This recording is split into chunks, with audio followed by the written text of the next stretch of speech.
Selamat siang anak-anak. Siang, Pak. Baik. Bagaimana kabarnya hari ini? Alhamdulillah. Ngantuk? Siapa yang bilang ngantuk tadi? Oh, banyak di belakang ya? Oke, baiklah sebelum dimulai pelajarannya pada siang hari ini, Bapak akan melakukan absensi terlebih dahulu ya. Kita mulai aja. Yang pertama, Fiona Salsabila. Sakit apa izin? Sakit. Izin sakit, Pak. Oh, izin sakit. Iya. Bisa gitu ya? Suratnya ada? Ada. Ada, oke. Foto. Selanjutnya itu Rizal Abdul Rahman Atatur Hadir. hadir. Kemudian Ainun Kafedatul Fikrian hadir. Kemudian Maulana Tegar dan Putra ada siap. Kemudian Taden Dedayat Risen, oke. Kemudian Dharma Bastian Sakit, Pak. oh sakit. Kemudian Sakif Satrika Diana hadir. Oke, jadi yang tidak masuk tadi ada 3 ya. Ada Fiona, Dharma Bastian, dan siapa lagi lupa? Hanya 2 saja. Oh iya, masalah ya. Oh iya. Iya. Baiklah, sebelum memulai pelajaran kita pada siang hari ini, perkenalkan saya Ahmad Rasmul Hidayat selaku guru geografi menggantikan Pak Iqbal yang siang hari ini ada tugas rapat dengan Ibu Kepala Madrasah. Baik, sebelum mata pelajaran geografi di siang hari ini dimulai, marilah kita berdoa terlebih dahulu. Berdoa mulai.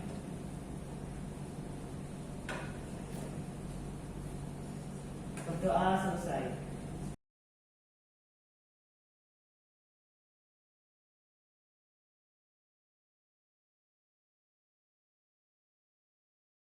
Terima kasih. Oke, di sini materi yang akan Bapak bahas pada siang hari ini adalah tentang jenis-jenis peta ya. Mungkin dari kalian ada yang udah tahu ya tentang peta itu. Udah ya pastinya. Kalau Google Maps sudah tahu kan? Tahu. Oke, udah ya. Berarti udah familiar semua ya dengan peta ya. Tapi kalian pernah nggak? Ini mohon maaf nanti ada materi proyeksi di belakang, tapi di sini judulnya jenis peta. Kalian udah tahu belum jenis-jenis peta itu ada apa aja? Denah masuk. Bentar. Apalagi?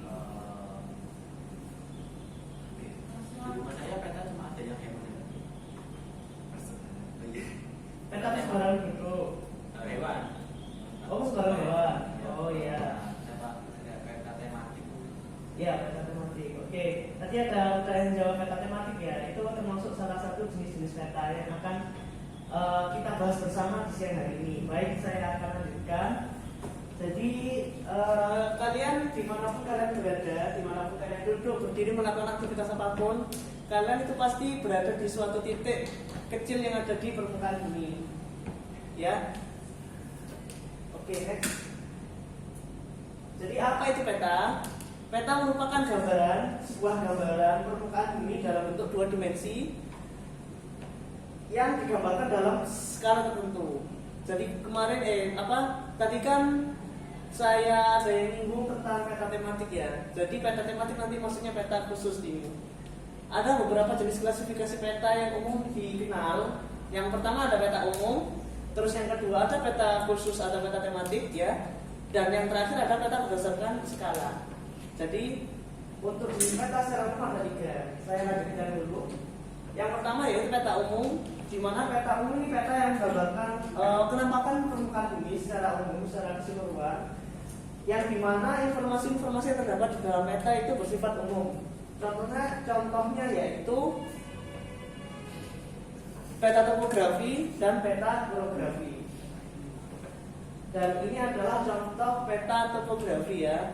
Di sini ini adalah contoh dari kontur-kontur pegunungan, di mana dia menyantumkan informasi di mana kalau semakin rendah seperti ini, itu kemiringan lerengnya cukup itu ya, cukup curam dibandingkan dengan yang ini.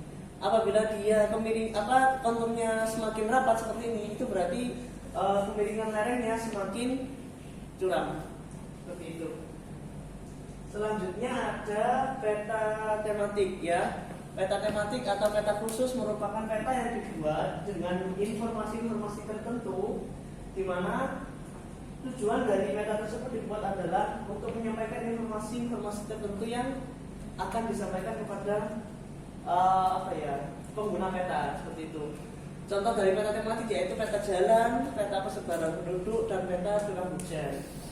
Ada lagi contoh peta yaitu peta persebaran flora fauna, peta pertambangan, terus ada juga peta hasil perkebunan. Ya, ada yang ditanyakan? Yang didorong itu ya itu termasuk peta tematik, tapi itu kita juga bisa buat sendiri, tapi dengan skala yang lebih kecil, pakai skala kadastral. Itu peta tematik dengan skala kadastral seperti itu. Iya. Terus ini adalah contoh peta tematik yang saya ambil dari Kementerian PUPR, dinamakan Dinas PU Dinas PU Jawa Tengah DIY. Itu adalah peta administrasi daerah Provinsi Yogyakarta. Oke, next. Nah ini tadi yang bahas tentang peta kadastral, di mana peta kadastral nanti maksudnya itu peta skala skala besar. Mohon maaf, skala itulah ya. Agak aneh. Jadi untuk yang pertama itu ada yang peta kadastral. Peta kadastral itu peta yang memiliki skala 1:100 hingga 1:5000. Peta kadastral digunakan sebagai penggambaran luas tanah dan juga biasanya digunakan sertifikat tanah. Kalian pernah lihat sertifikat tanah yang di rumah? Nah, yang warnanya hijau yang ada logonya ATM BPR itu warnanya ya, ada yang itu nanti di bagian halaman paling belakang sendiri itu nanti ada sketsa rumah. Kalian pernah dapat undangan nikah kan? Dan nanti kan ada kayak gambar kotak-kotak itu, dan itu nanti adalah sketsa adalah contoh kecil dari peta kadastral. Terus selanjutnya adalah peta dengan skala besar. Karena dengan skala besar itu memiliki skala di antara 1:5000 hingga 1:250.000. Biasanya dipakai sebagai peta kelurahan, peta kecamatan, dan atau peta kabupaten. Kalian pasti desa pasti ada kantor desa ya. Mungkin kalian yang mengurus mungkin SKTM atau pengurus berkas-berkas yang berhubungan dengan kantor desa, biasanya di kantor desa itu di bagian kanan atau kiri itu ada peta desa masing-masing kalian. Itu sekarang biasanya antara 1:5000 hingga 1:250.000. Kemudian ada peta skala sedang. Peta skala sedang merupakan peta yang memiliki skala antara 1:250.000 hingga 1:500.000. Jadi untuk cakupan wilayah yang cukup besar yaitu peta provinsi. Pernah lihat atlas? Ya, jadi atlas itu adalah suatu buku di mana bukunya itu saya bapaknya punya buku ya. Bukunya itu isinya kumpulan dari suatu peta. Baik itu peta administrasi, peta tematik, maupun peta-peta lainnya. Terus yang lainnya adalah peta dengan skala kecil. Skala kecil ini antara 1:500.000 hingga 1:1 juta. Di mana untuk gambaran cakupan wilayah yang sangat luas, seperti hanya contoh peta negara kesatuan Republik Indonesia. Nah, ini ada contoh gambarnya. Jadi ini adalah contoh peta kadastral.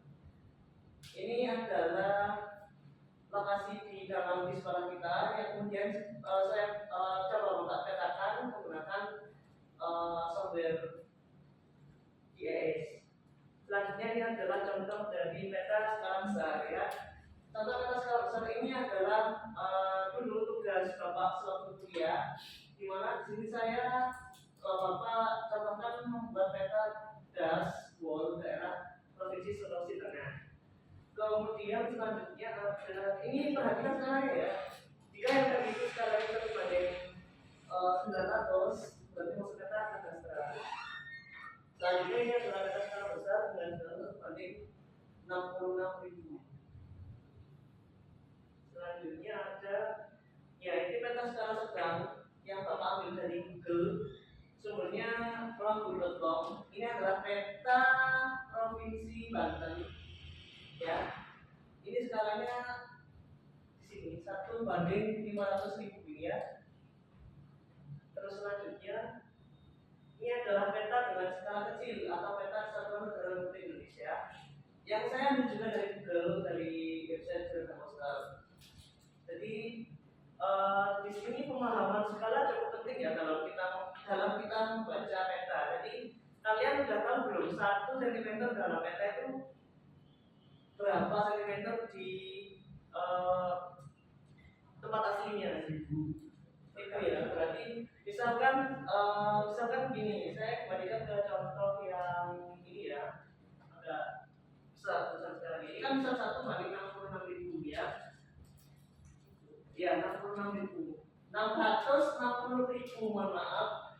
Nah, ini nanti bahasa 1 cm di sini sama dengan 660.000 cm gitu ya. Atau kalau mau dikonvertkan ke kilometer berarti 66 kilo. Pak, ini bertanya Pak, Gimana? tadi kan bahas terkait peta skala ya Pak? Ya. Skala.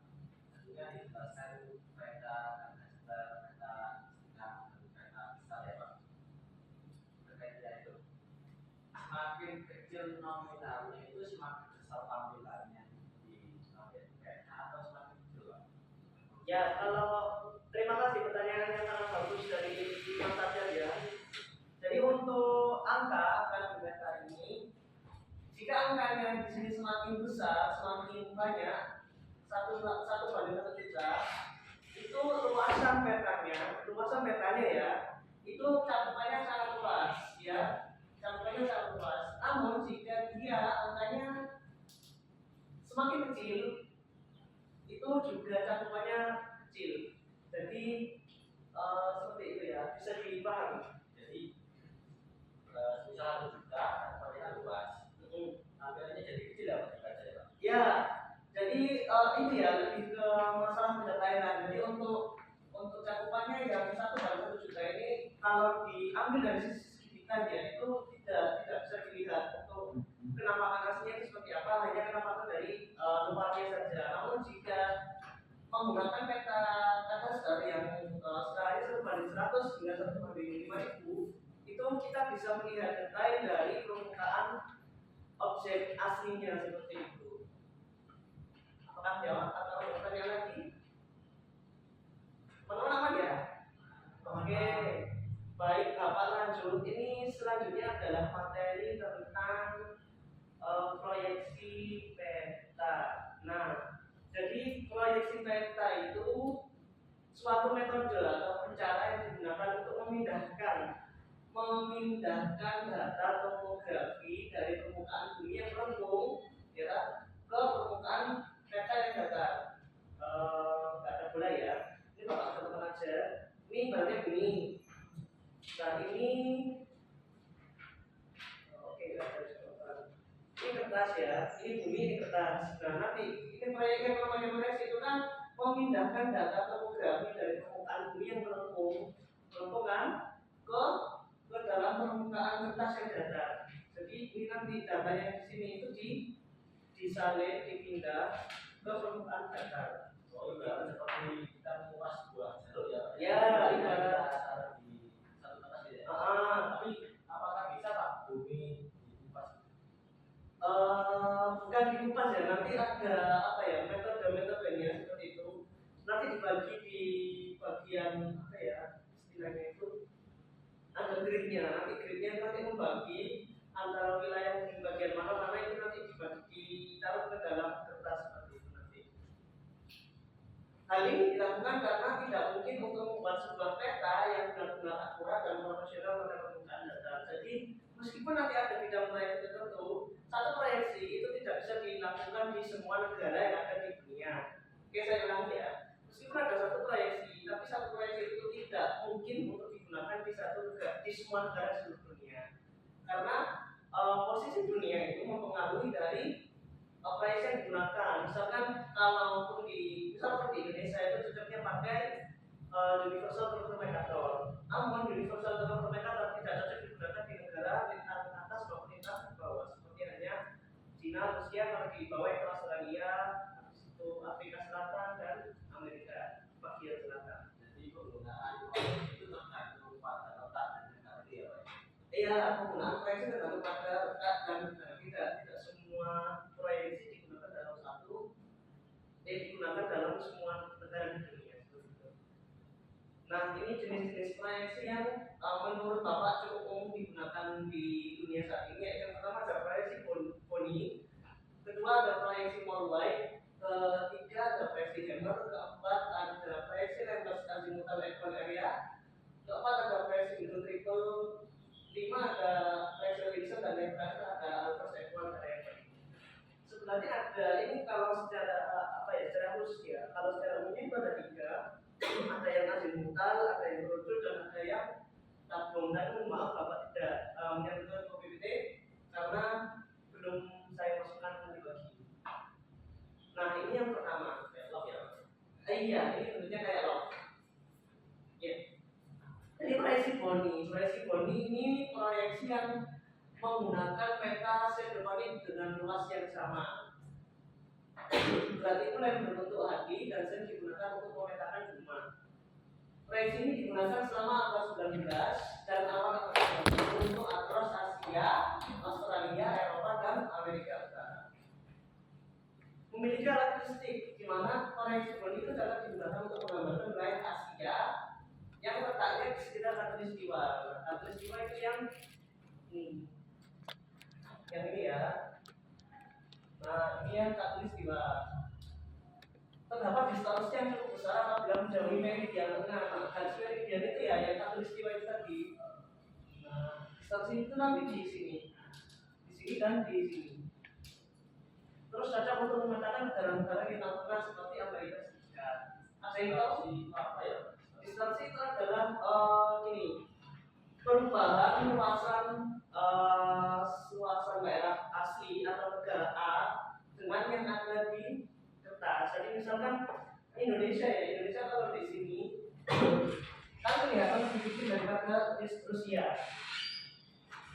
Nah, namun apabila Indonesia dibandingkan dengan Indonesia dibandingkan dengan China itu sebenarnya luasnya hampir sama, hampir memenuhi seperti itu. Jadi itu adalah namanya distorsi. Terdapat sesuai ya perbedaan penampakan ya. Terus yang terakhir ada yang kedua yaitu bentuk arah sudut dan jarak umumnya dan distorsi. Proyeksi selanjutnya yaitu proyeksi worldwide. Proyeksi worldwide merupakan proyeksi peta sedrosilindrikal luas yang menampilkan dunia dalam bentuk elips dengan sumber rasio 2:1. Proyeksi worldwide juga dikenal dengan proyeksi baginet elips homolografik atau homolografis. Proyeksi ini sesuai untuk peta tematik dan peta dunia lainnya yang membutuhkan area yang besar. Memiliki karakteristik ukuran yang sama luas terpinggir proyeksi. Semakin ke arah kutub, ukurannya berubah semakin kecil. Bisa diperhatikan ya. Di sini adalah ini Kanada, di atasnya Kanada ini adalah Greenland. Nah, logika kan, kalau Greenland ini kalau ditarik ke sini ataupun ditarik ke sini itu nanti luasnya adalah sama dengan benua Amerika atau Amerika bagian selatan. Karena di sini ada semakin ke arah kutub ukuran semakin kecil, berarti ada distorsi di proyeksi Morley di bagian bintang atas dan bintang bawah. Seperti hanya yang saya jelaskan lagi. Terus yang ketiga merupakan sebuah proyeksi sel dosilindrikal dan equal area. Ya. Kemudian ada bukan tadi teman kuliah saya. Yang keempat ada garis meridian tengah berukuran setengah dari ekuator.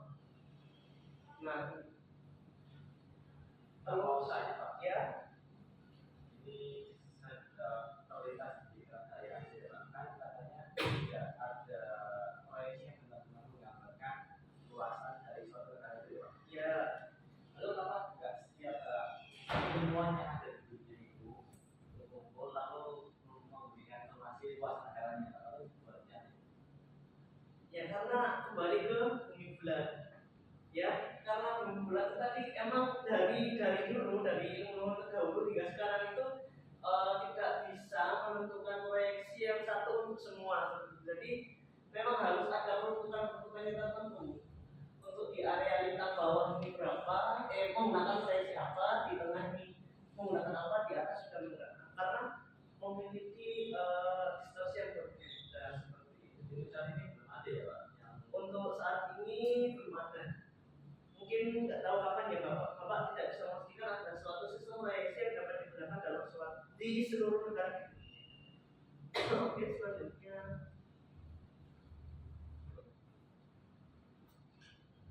proyeksi Hammer. Nah ini coba kalian perhatikan perbedaan antara kedua ya. Saya jelaskan ke Hammer dulu ya.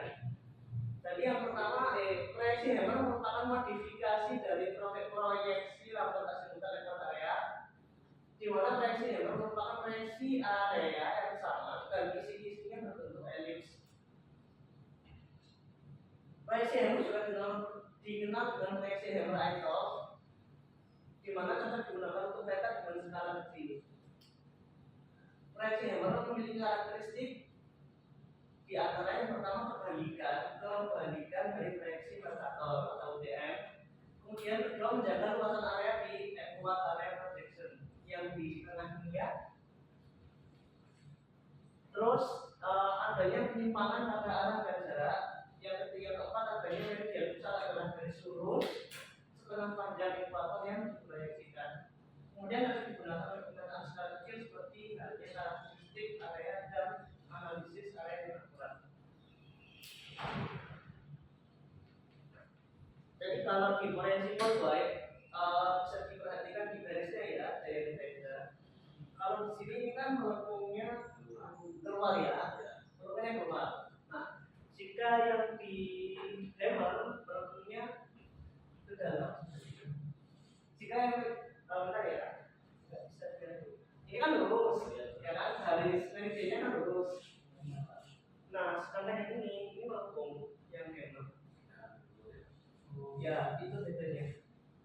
Lalu untuk distorsi juga sama, memiliki distorsi yang sangat berbeda dengan lintang atas dan lintang bawah.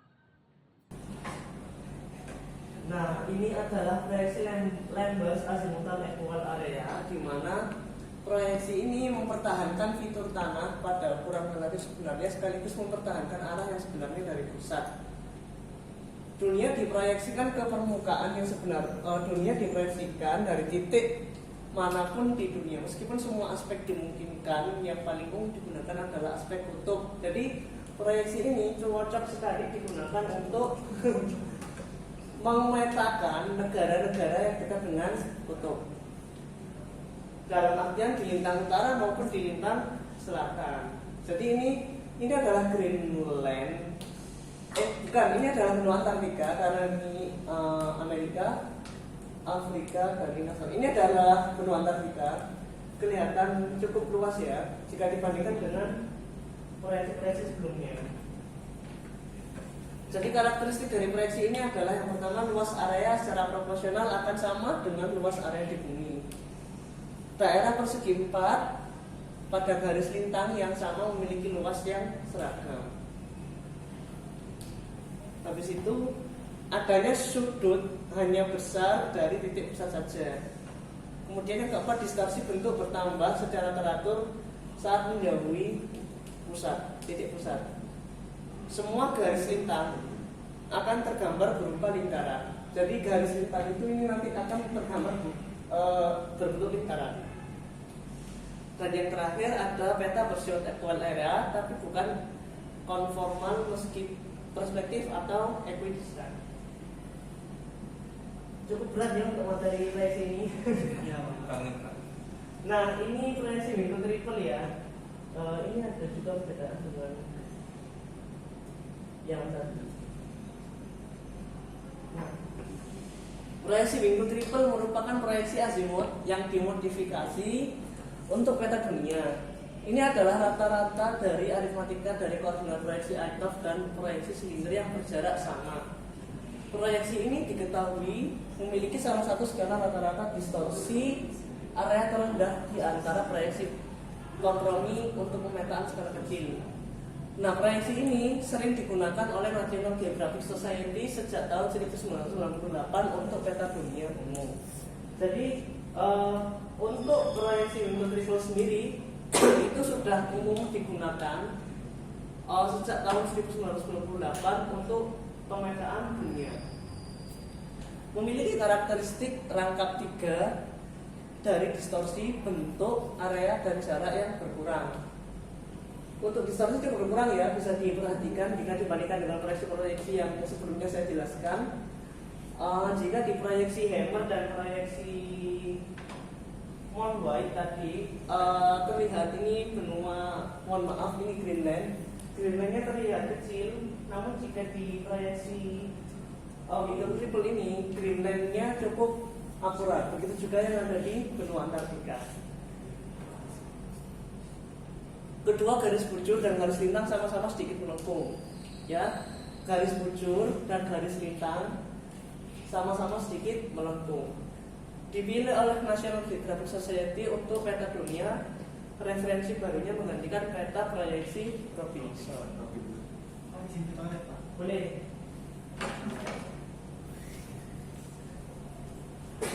Nah, ini peta proyeksi Robinson.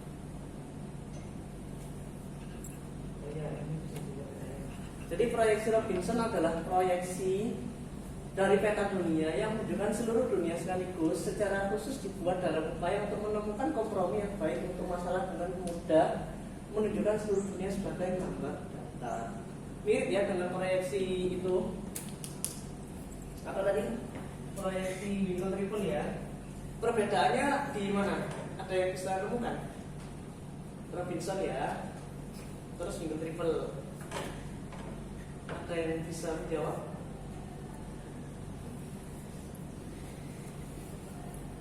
Dari segi luasannya sepertinya lebih detail Robinson. Itu ya. Ada lagi.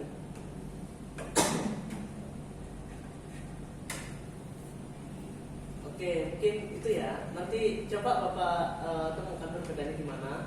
Jadi di sini nanti di Windows Triple ya kan, kedua garis bujur dan garis lintang sama-sama sedikit melengkung. Namun di proyeksi ini, di proyeksi Robinson, ini garis lintangnya saja yang melengkung, sedangkan garis bujurnya itu lurus.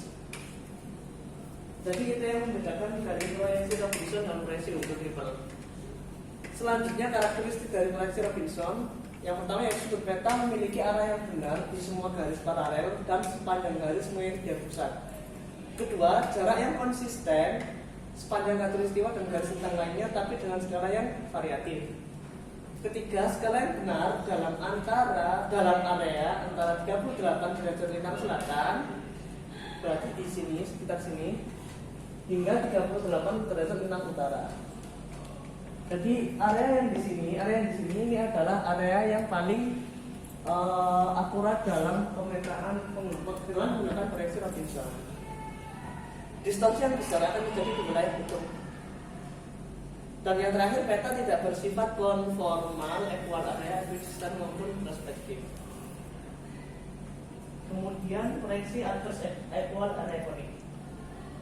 Nah, ini kan mirip dengan itu ya, busur ya. Jadi proyeksi adverse equal area conic merupakan proyeksi kerucut dengan luas yang sama, menggunakan dua paralel standar untuk mengurangi beberapa distorsi yang ditemukan dalam proyeksi dengan hanya satu paralel standar.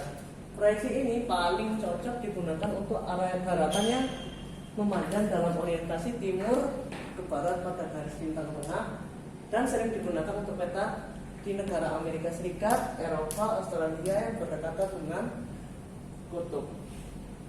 Jadi untuk karakteristiknya, semua luas peta secara proporsional sama dengan luas di bumi.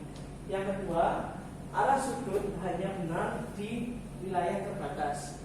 Yang ketiga, jarak di peta hanya benar pada kedua garis tandang paralel. Dan yang keempat, peta tidak bersifat konformal, perspektif ataupun equidistant. Nah, terima kasih. dari beberapa proyeksi yang Bapak sampaikan tadi, mungkin ada yang ditanyakan ya? Gimana teman-teman? Aman ya? Aman. Oke. Karena materi ini saya rasa Bapak rasa cukup berat, jadi Bapak kasih kalian tugas individu ya. Jadi tugas individunya nanti nggak kumpulkan sekarang, karena nanti habis ini kita pulang. Habis ini kita 5 menit lagi kita pulang. Jadi untuk tugas individu nanti saya berikan dan dikumpulkan di pertemuan berikutnya. Oke, sebentar. Saya cek ya. Coba mana? Jadi dikumpulkan di depan ya Pak. Ya, di depan dari sekarang.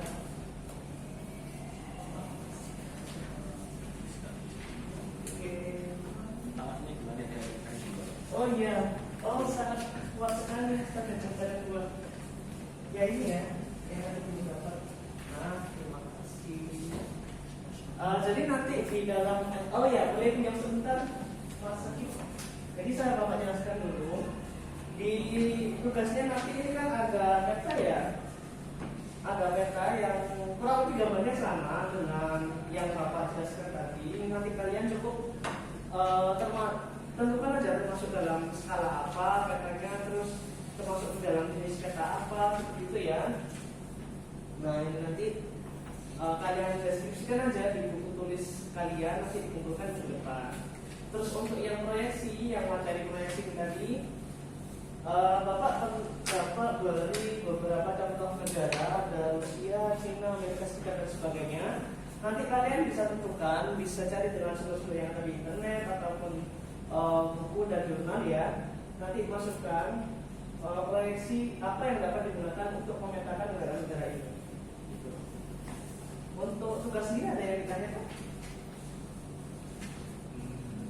Belum Pak, mungkin nanti ya.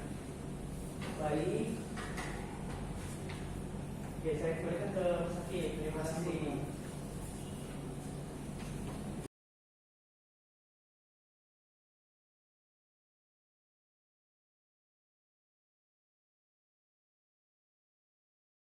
Jadi untuk refleksi bisa mungkin perwakilan ya, perwakilan dari dua peserta didik untuk berbicara tentang refleksi di siang hari ini.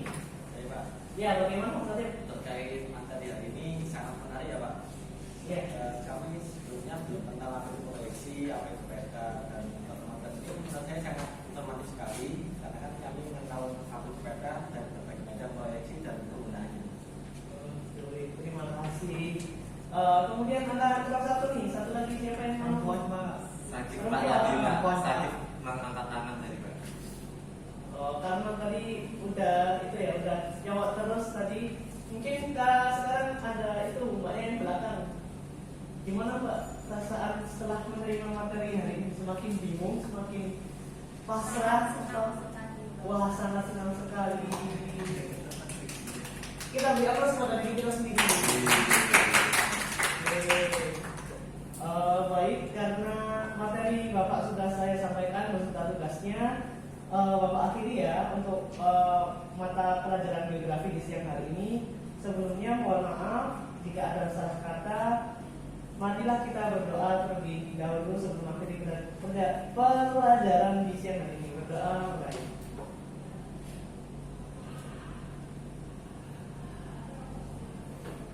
Berdoa selesai. Baik, Bapak akhiri dulu ya.